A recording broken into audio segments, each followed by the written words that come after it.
ganda ay nakikita sa kalooban. Eh bakit sa kanya? Nasa pangalan na, nasa mukha pa. Ganda ka? Ganda yarn. Ito na ang nagmamaganda at feeling diva. Ganda Wanda! Sino ang mag-aakalang aabot ang 20 pesos mo sa mga araw na ito? Hindi naman halata.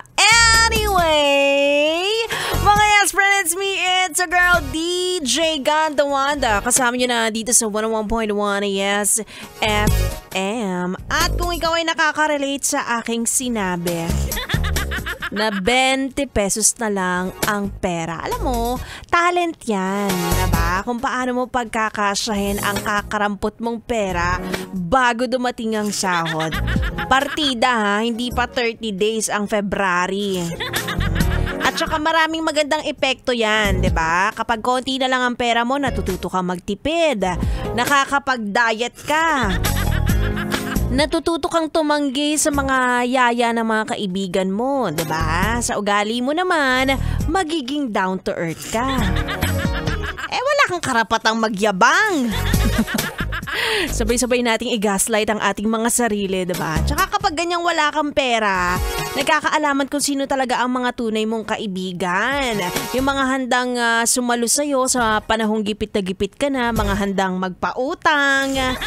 Diba? Iilan na lang yung mga ganyan, mga madaling lapitan na walang reklamo, mapahiram ka lang ng 1,000. Yan ang mga hinahanap natin sa sa kaibigan. Hindi yung kilala ka lang kapag may panlibre ka. Alam nyo, malalaman nyo yan, may teknik.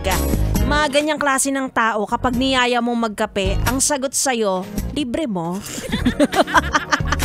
Hindi tayo nagtatrabaho ng 8 hours a day para pakainin ng ating kaopisina o kaya kaibigan na sa totoo lang ay mas marami pang pera kaysa sa atin.